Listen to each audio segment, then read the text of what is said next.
사랑이 많으신 하나님,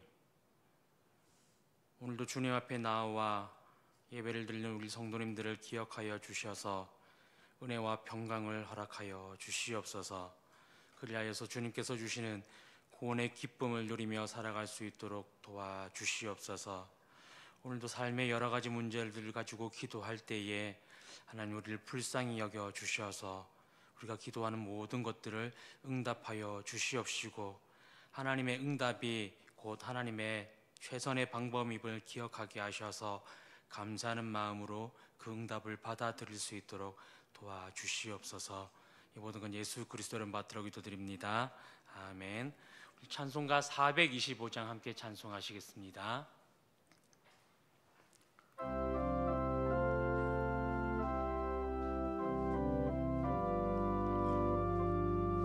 425장입니다.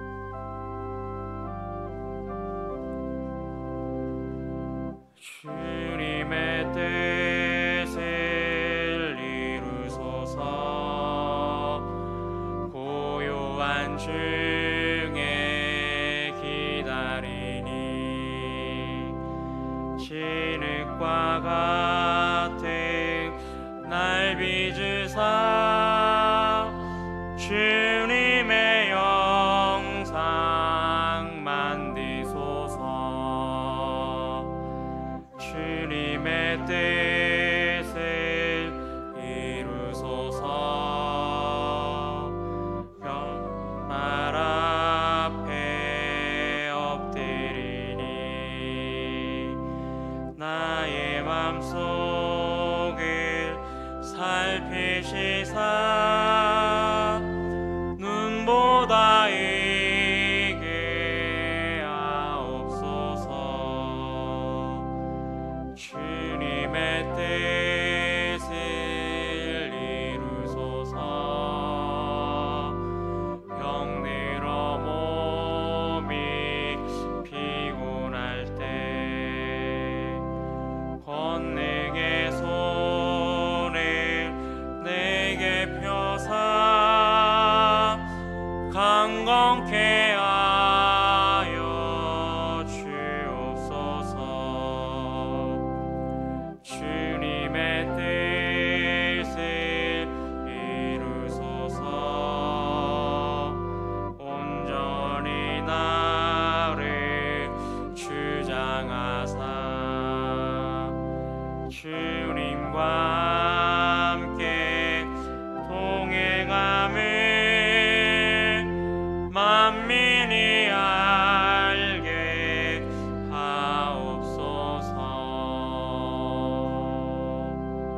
아멘.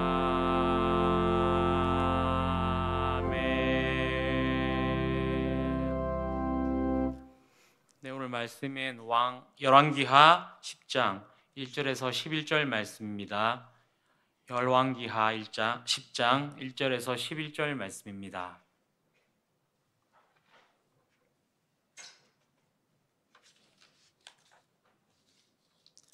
열왕기하 10장 1절에서 11절 말씀을 함께 봉독하시겠습니다.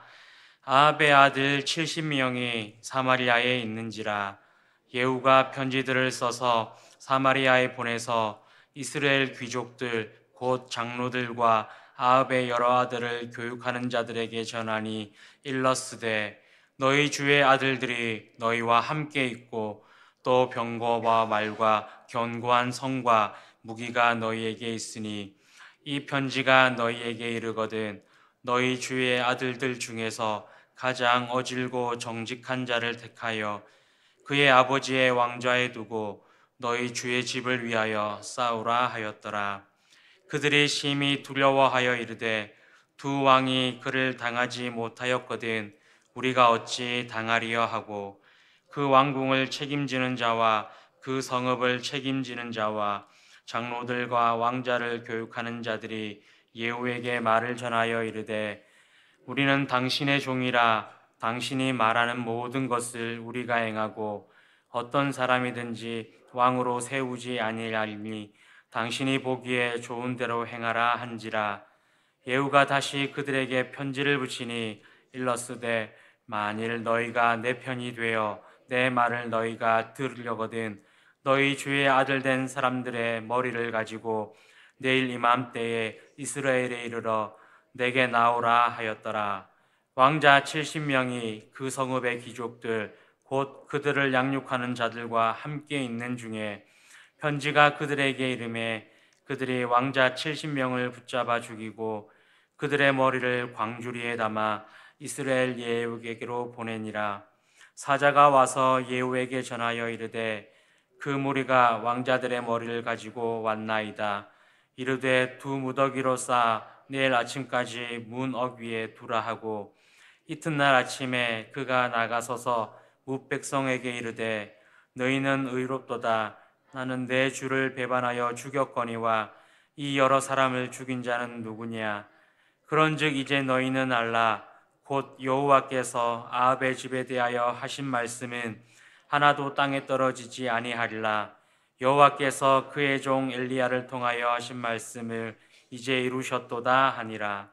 예후가 아합의 집에 속한 이스라엘에 남아있는 자를 다 죽이고 또 그의 귀족들과 신뢰받는 자들과 제사장들을 죽이되 그에게 속한 자를 하나도 생존자를 남기지 아니하였더라.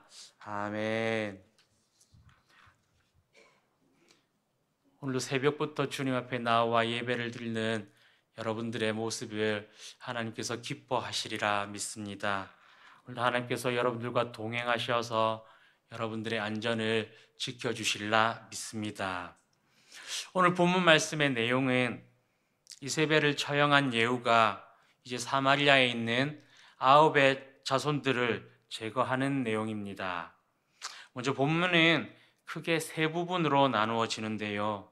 첫 번째 부분은 1절에서 7절로 예후가 사마리아에서 지내던 아합의 자손들을 사마리아의 귀족들과 그들의 교육을 담당하는 자들의 손을 빌려서 죽이는 것을 기록하고 있습니다.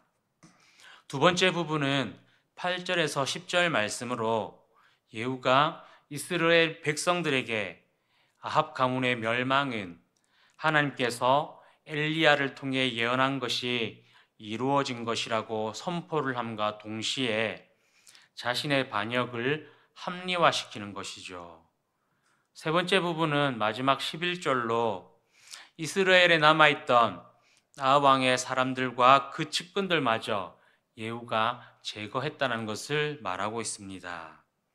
그런데 오늘 말씀을 보면 예후가 아합의 자손들을 제거하는 방법이 꽤 전략적이고 지능적입니다. 사마리아로 직접 쳐들어가서 전쟁을 일으킨 후에 많은 사람들의 피를 흘려서 그들을 제거하는 것이 아니라 이스라엘의 귀족들, 사마리아의 귀족들에게 편지를 써서 그들을 협박하고 회유를 한 것이죠. 그래서 그들 스스로 반란에 가담하게 만들고 아합의 후손들을 제거해 버렸습니다. 자신의 손에 직접적으로 피를 묻히지 않음으로써 자신의 반역에 대하여 반감을 가진 이스라엘 백성들의 마음을 돌이키고 또 이스라엘의 귀족들이나 사마리아의 귀족들에게 반란을 저지르게 함으로써 이스라엘과 사마리아의 귀족들을 모두 반란자가 되도록 유도한 것이죠. 결국은 그들을 모두 자신의 세력에 포함시켜서 정치적 기반을 마련한 것입니다. 특히 9절과 10절 말씀을 한번 보십시오. 아합의 자손들의 머리를 성문 곁에 쌓아두게 하고 그것을 보러 나온 이스라엘 백성들에게 이렇게 말합니다. 너희는 의롭도다. 예후가 성문 앞에 모인 이 백성들에게 너희가 의롭다라고 외친 것은 진짜 이스라엘 백성들이 의로운 사람들이라서 그렇게 말한 것이 아닙니다. 오히려 예후는 이 백성들을 선량한 백성이라고 치켜 세움으로써 민심을 모으려는 의도를 가지고 있었고 동시에 예후 자신이 일으킨 반란을 이 백성들이 객관적으로 판단해 줄 것을 요구하는 것이죠. 자신이 일으킨 반란이 무죄하다고 주장하는 것입니다. 즉, 당신들은 의로운 사람들이고 올바른 판단을 내릴 수 있는 사람들이니 아합 왕가와 나를 공평하게 판단하여서 누가 더 좋은 왕이 될 수 있을 것인지를 판단해보라는 것이죠.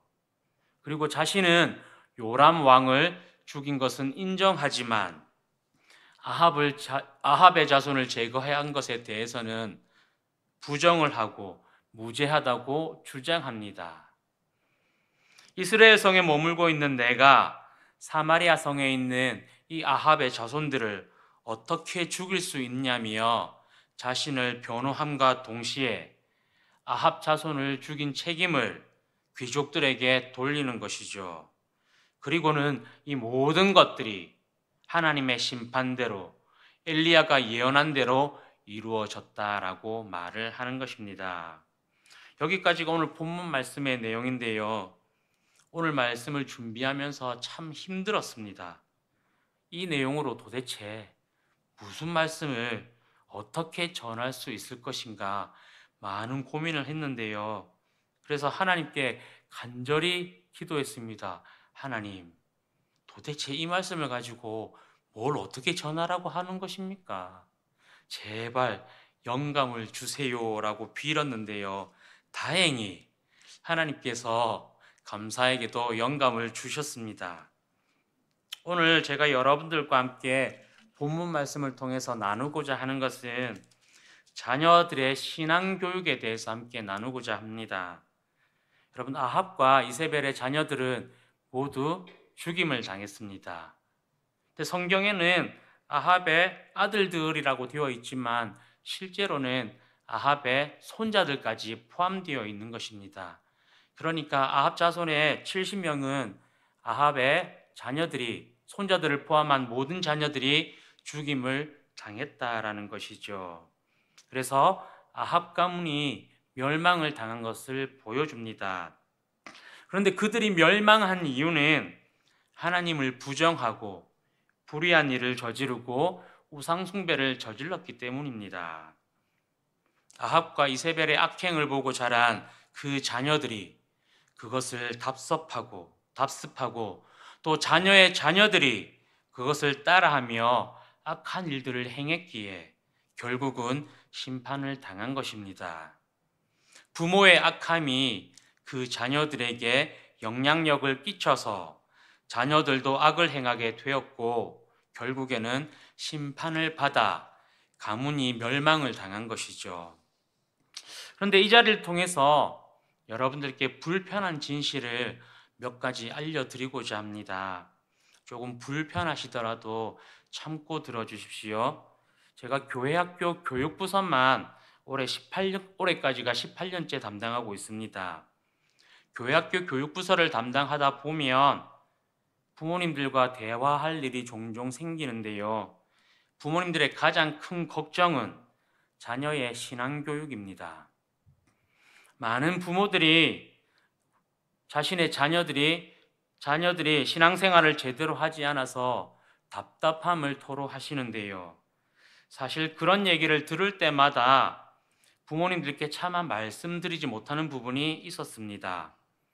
이 자리를 통해서 자녀의 신앙교육에 대해 말씀드리고자 하는 불편한 진실은 부모님들이 자녀들에게 올바른 신앙생활의 모습을 보여주지 못했기 때문에 자녀들이 올바른 신앙생활을 하지 않는 것입니다. 부모로 인하여서 자녀들이 믿음을 버리게 되는, 신앙이 자라지 못하는 몇 가지 원인이 있는데요. 첫 번째는 가정불화입니다. 그리스도인의 가정은 늘 서로 사랑하고 존중하고 화목할 것을 가르치는데요.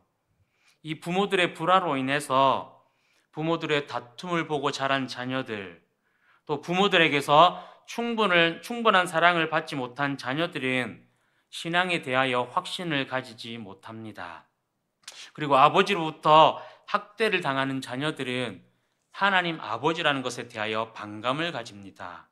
그래서 하나님에 대하여 친밀함을 느끼지 못하고 하나님 아버지라고 부를 때마다 자신을 학대하는 아버지를 떠올려서 믿음이 자라나지 않습니다. 또한 타인의 가정과 비교하다 보면 더욱더 하나님을 불신하게 되는 것이죠. 그래서 그리스도인들에게 가족이 화목하고 서로 사랑해야 하는 것은 매우 중요한 일입니다.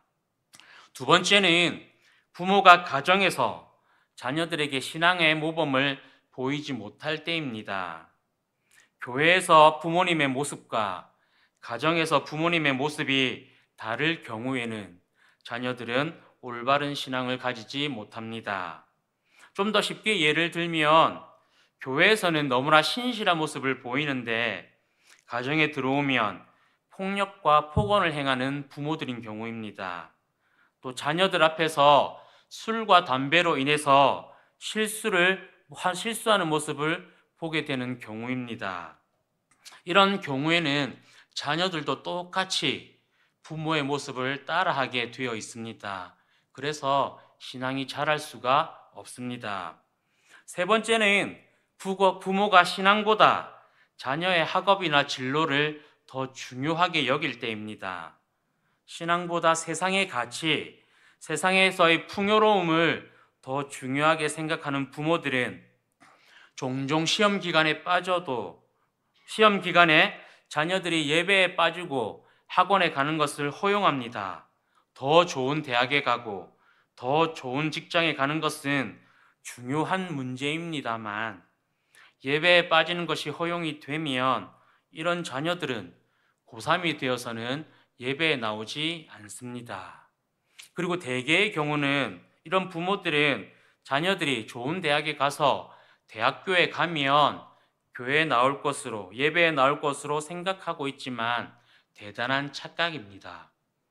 왜냐하면 이미 귀찮아졌고요. 예배에 나오는 것이 귀찮아졌고요. 하나님을 믿지 않게 되었기 때문입니다. 그리고 머리가 커서 부모님의 말을 더 이상 듣지 않습니다. 그리고 제가 지금까지 교육부서를 담당하면서 이렇게 좋은 대학에 가서 교회에 나오는 친구들을 단 한 번도 본 적이 없습니다.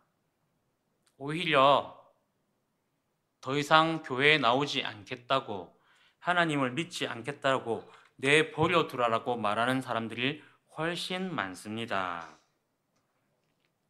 네 번째는 부모가 자녀들에게 신앙을 강요할 때입니다.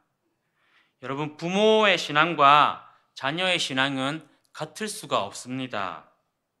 내가 아무리 열심히 신앙생활을 해도 자녀들은 또 다른 생각과 가치관을 가지고 있다라는 것이죠. 그런데 많은 부모들이 자녀들에게 자신처럼 열심히 신앙생활을 할 것을 강요합니다. 그리고 열심히 신앙생활을 하는 자녀 또래와 누군가를 비교하며 자녀들의 마음에 상처를 주는 것이죠. 신앙은 함께 예배를 드리고 신앙에 대하여 함께 얘기를 나눌 때, 대화를 나눌 때 성장합니다. 그런데 많은 부모들이 그렇게 하지 않고 맹목적으로 교회 출석을 강요하고 교회 행사에 참여하기를 강요합니다. 그러면 자녀들은 그에 대한 반발로 인하여서 신앙에 관심이 떨어집니다. 부모의 강요로 인하여서 하나님을 믿고자 하는 자발적인 의지가 사라지게 되는 것이죠. 다섯 번째는 부모들이 교회에서 열심히 헌신하고 수고하지만 교인들을 통해서 부모의 험담을 들었을 때입니다.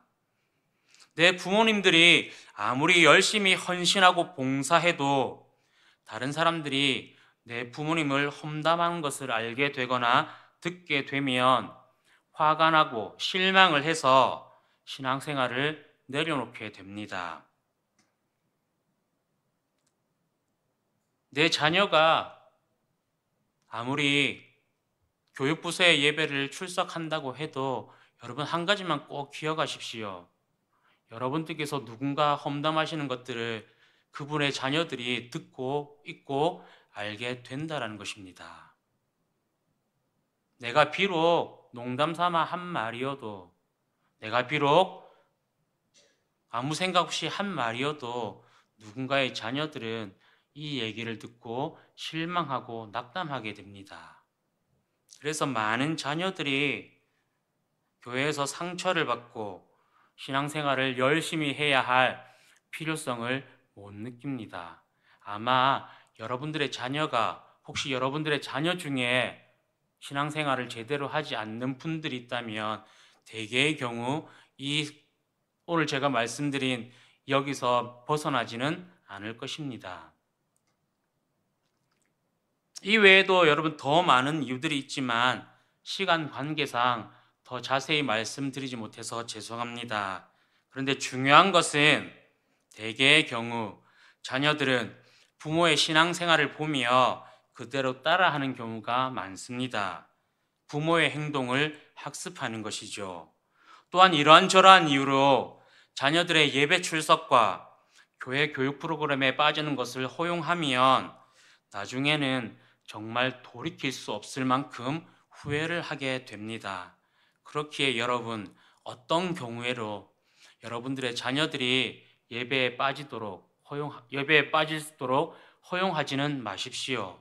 어떤 경우에도 하나님께서 여러분들의 자녀들의 인생을 책임져 주실 것이라는 것을 마음속에 심어주시고 자녀들에게 깊은 신앙의 대화를 나누어 주셔야 합니다.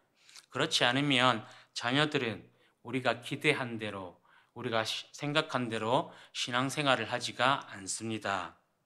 사랑하는 김해교회 성도 여러분, 자녀들이 참된 신앙생활을 하길 원하신다면 자녀들에게 올바른 믿음의 태도를 보여주십시오. 자녀들에게 믿음의 모범을 보여주셔야 합니다. 자녀들이 믿음을 포기하지 않도록, 하나님을 떠나지 않도록 부모들이 하나님 앞에서 바로 서야 합니다. 자녀들의 신앙교육은 내 마음처럼 되지 않습니다. 그렇기에 하나님께 자녀들을 위해서 날마다 기도하고 하나님께 자녀들의 인생을 맡기는, 그리고 신앙을 맡기는 신앙의 모범이 우리에게는 반드시 필요합니다. 저는 우리 김해교회 성도님들이 아합과 이세벨과는 달리 자녀들을 사랑하고 존중하는 부모들이 되어서 여러분들의 신앙을 자녀들에게 물려주실 수 있기를 진심으로 소망합니다.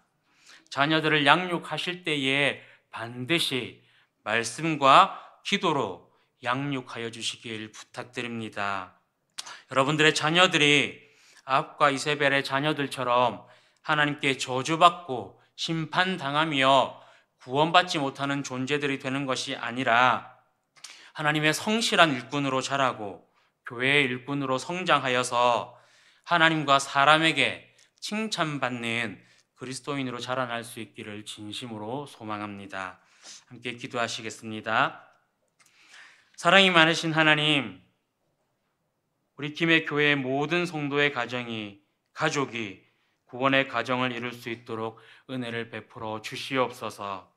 우리 성도들의 가정, 그리고 가정에 역사하여 주셔서 모든 가족이 서로 사랑하게 하시고 믿음으로 화목하게 하여 주시옵소서.